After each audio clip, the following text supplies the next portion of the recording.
Good morning, YouTube. I just wanted to give you guys a little update on what's been going on with me and what you can expect the content for this channel to be more about now. So, as some of you may know, I ended up parting out the WRX. I kept all the engine parts and stuff the same, but I sold pretty much all the suspension components. So, suspension-wise, everything on the WRX is back to stock as well as the wheels. But I did pick up my next static stance project car. So this is my 2015 Toyota Prius 3 with a single owner and about 45,000 miles. Now, as you can imagine, I already started stocking up and buying a ton of parts for this thing. There's going to be a lot of custom parts coming in as well. So I got the coilovers being built right now from Broadway, at least for the rear. I have the fronts kind of situated already. I'm going to be using some donor shock cartridges from the VA, and then I'm just going to have to modify the top hat and the lower mount in order to work with this car. But other than that, we got the coils coming in. We got some wheel stuff coming in. We're going to be putting the carbon head 40s on this car. And it's 5x100, so we're going to be doing a hub conversion to 5x114. So I'm going to go over everything that's going to be required for that in future videos. And I'm going to try and document everything that I end up doing to this car. Unfortunately, there is a little bit of light cosmetic damage. However, most of the car is in pretty good condition. One of the things I actually did, the first thing I did when I bought it was I had it detailed and ceramic coated. Unfortunately, they did not detail the engine bay, so I still got to go through here and vacuum up these leaves and stuff like that. But the paint is looking a lot better than it was when I first got the car. We got the glass and the paint ceramic coated. So this is actually the first car I've ever had that done to. So hopefully that saves me a lot of time and headache down the road when it comes to keeping this thing clean. So the only mod I've done so far, if you even want to call it that, was I switched out the shift knob to this white ball. So this is the original shifter, which I hate this thing. I don't know why, I really just do not like this. So I just switched it to this white ball.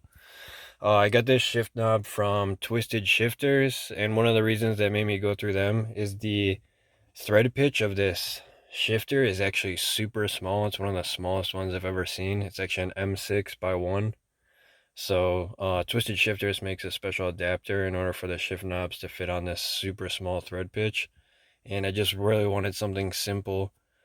And I don't know, I really like it. I think it's clean. But everyone keeps asking if this is a manual. It's not. It's automatic. But Prius uses this weird gated automatic. So like you actually move this around to go from neutral, reverse, drive, and then when you put it in park, there's a little park button. So just wanted to get that out of the way before more people ask. So while I'm waiting for the rest of the parts to come in for the suspension and then the wheel parts, I'm just going to be doing super small stuff to this thing. So, I mean, the first thing we're going to do is going to be switching out all the bulbs to LED. So this is the company I ended up going with after doing a lot of research. I guess this is the most popular LED company. The stuff is kind of expensive, but it looks super good quality, and like everything I found is awesome reviews for this company. So hopefully it works out that way. I did use Diode Dynamic products for the WRX for some of the interior LEDs and stuff like that, but I definitely had some problems with them. I had problems with some of them failing or burning out after a short period of time. I probably could have reached out to them to get some help or customer service for it, but I was honestly too lazy. So I'm hoping none of that occurs with this stuff and everything just goes well and lasts for a super long time and it's super bright, all that good stuff. I guess these turn signal bulbs also have like built-in circuitry so that your car doesn't hyper flash when you swap to the LEDs because of the lower wattage. So hopefully that works out. I think that's kind of cool. So then you don't have to go in and mess with the turn signal relay and stuff in order to turn off the hyper blink. We're going to be trying to swap out all the bulbs except for the high beam. In Hawaii, we pretty much never use our high beams. So these are the low beams. This is actually their fanless design, which I haven't seen too many reviews on it, but it's kind of cool because normally the LED low beam bulbs, they have this little fan unit on the back to cool it. But supposedly with this design, it doesn't require a fan or anything like that. So I'm excited to test these out once the time comes.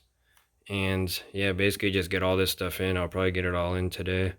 So there are a lot of awesome videos online already on how to access all these bulbs and swap them out. So I'm not gonna go into that. I just want to show you guys the products, and this is the amount I got. And if there's any short, if I counted short on any of the bulbs, I'll let you guys know. But I believe this will support swapping out all of the LEDs for the exterior as well as the interior. And I just want to show you guys what's going on, give you a little update. I will be documenting, hopefully, everything that I do to this car. So, I mean, once the coilovers come in, once the other suspension components come in, and definitely the wheel rebuild process for these when the time comes. So, hopefully you guys stick around, and thanks for watching.